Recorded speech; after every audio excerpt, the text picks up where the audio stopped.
Hello, lovelies. Welcome back to my channel. Today, I kind of wanted to do something a little bit different. I don't have an unboxing. Instead, I kind of want to get back to my roots of just doing metaphysical musings with you guys, where I sit here and we just kind of chit-chat about, the spiritual community, the witchy community, witches in general, craft practice, etc. And I made a post on my Instagram account earlier today. If you don't already follow me on Instagram, it's just what you see here. It's Wilder Woman, but all together, no spaces. I will leave that in the description box. And I guess it was more of a spontaneous, rambling than anything. And so really, I kind of wanted to jump on here and expand on that thought. And really, it's a discussion about conformity and even on occasion the cliquiness that occurs within the spiritual community and has been occurring for quite some time.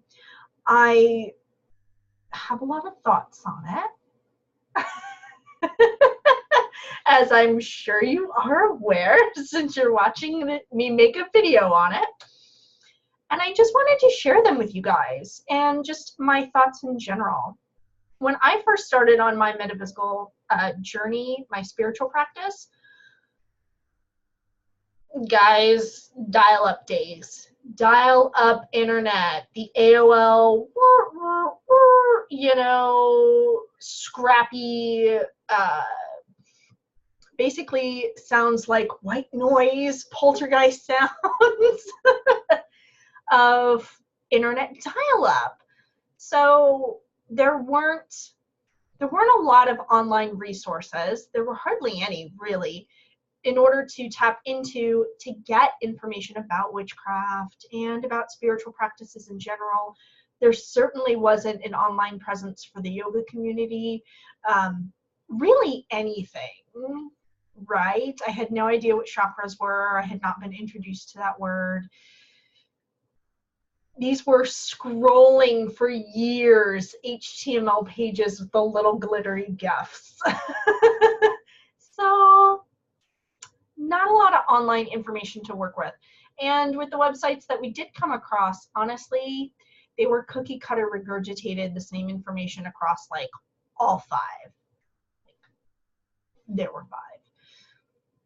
So being able to get information, especially if you were really young, at the time that I started this process, I was 10 when I started meditating. 90s. 90s kids problems. I didn't have the money to purchase books on my own, and there wasn't a very large New Age section at the bookstore either. We had to get our information where we could. Now, we're living in the golden age of online information, you guys. Instant access to things. There's a website for just about everything out there now. And these aren't, the cut and paste websites. These are really solidly built websites that someone has poured their heart and their soul into in order to get information out there. And we have access to a wider range of information, experiences from bloggers, personal experiences that we can read about and access. We have Instagram now, where we can post pictures of our grimoires and doing yoga poses and, our newest crystal singing bowl or our newest crystal baby, a grid that we've put together, our altar spaces. We have that ability now, and it's freaking fantastic.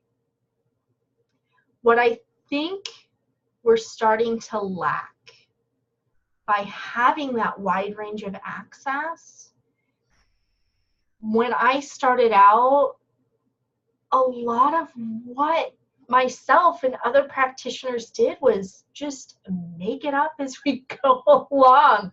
It was trial and error. It was experimentation.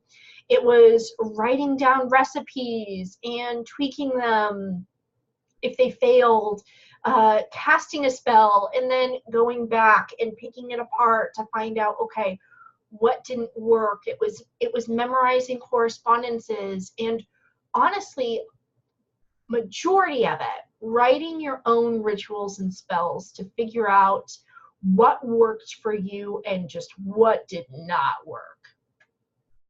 And building your own tradition and practice almost from scratch. There were a lot of really good bare bones books, and there were a lot of fantastic resources from the 80s and early 90s to start off with.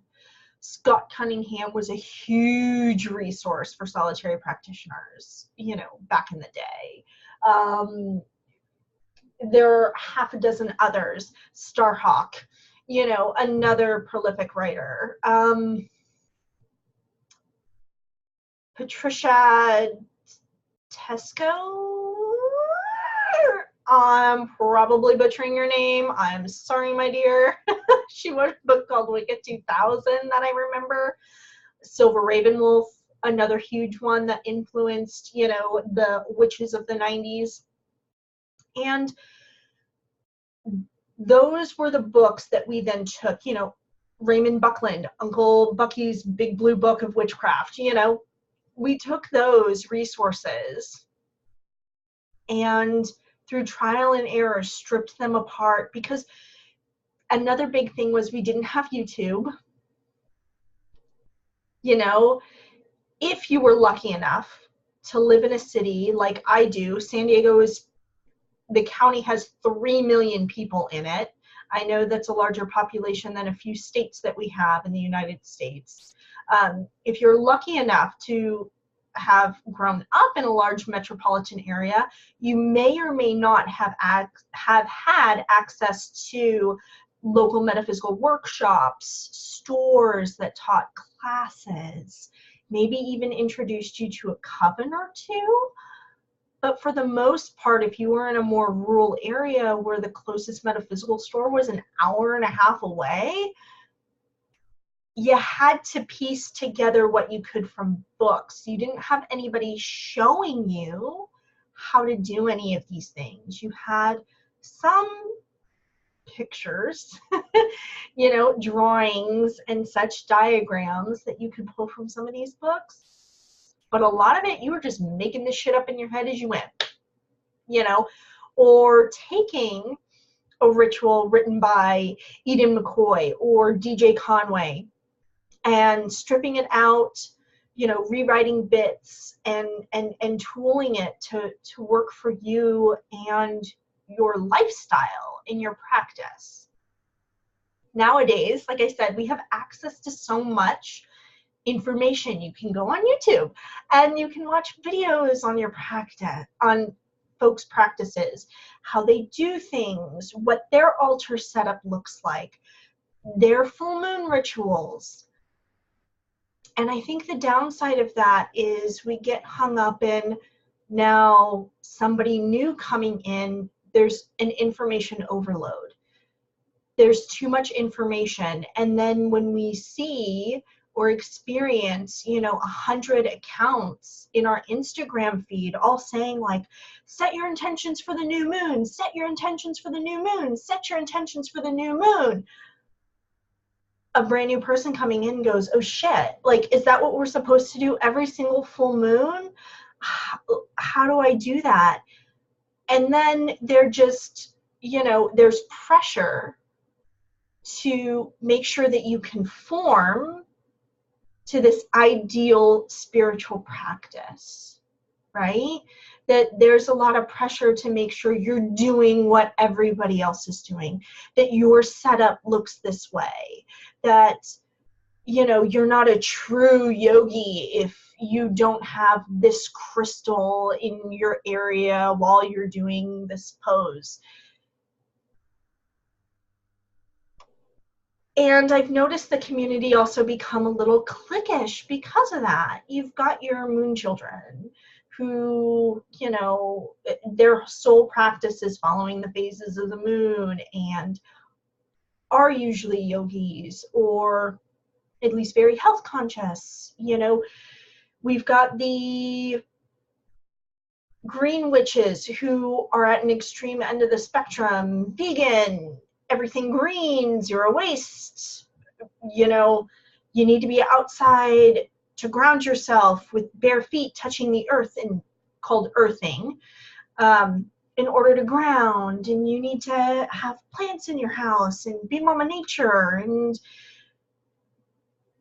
there's a lot of now templates out there for you to jump into and say, okay, I'm this type of witch, or I'm this type of spiritualist. I keep asking myself, where's the room for the experimentation and discovering your unique pathway and what works for you? I feel like we've lost a lot of that, and that our community goes through waves. You know, there's a huge wave resurgence right now of the importance of shadow work, and make sure you do shadow work, and you got to do shadow work, and you know, other people whispering, well, wait a minute, what the hell is shadow work? And you know, for a few of the folks that have been on this pathway for a long time, you know, they're like, well, yeah, that's shadow work's part of the practice. You know, you can't leave that out. You know, that's an essential component. Otherwise, you're just sticking a rainbow Band-Aid on your problem. And then there are other folks who've been in the community for a while going, wait a minute, what the fuck is shadow work? Oh, this is shadow work?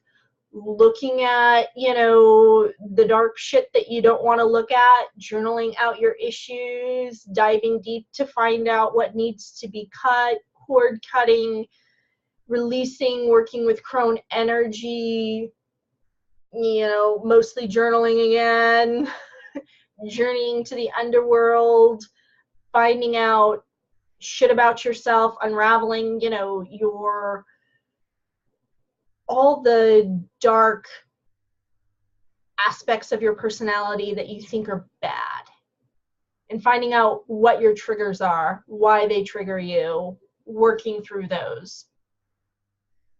We didn't used to call it shadow work, we just called it work. And so as we're, you know, exploring and coming together and sharing more of our wondrous experiences and insights, I think it's freaking fabulous, you guys. I think it's awesome. I think that a lot of folks are finding an aspect of themselves that they felt like was missing. You know, because that's how I felt when I discovered my pagan pathway. That like, shit, I am home for the first time. Like, I feel connected, which was a really huge thing for me. And I love it. So many people have access to that now. They've got names for things that they didn't realize were things, right? They thought it was just something they did that was weird, and are able to explore that with like-minded people. At the same time, like, I don't want us to lose ourselves in the originality that is witch. The explorer, the experimenter, the inventor. Going out there and pioneering your own pathway. It's not bad to follow a recipe or copy down a ritual that you have, but know that the person that wrote that poured their heart and soul and intention into crafting that ritual or spellcraft. And just, even if you just tweak it a little bit, add your own spin, you can really make it your own.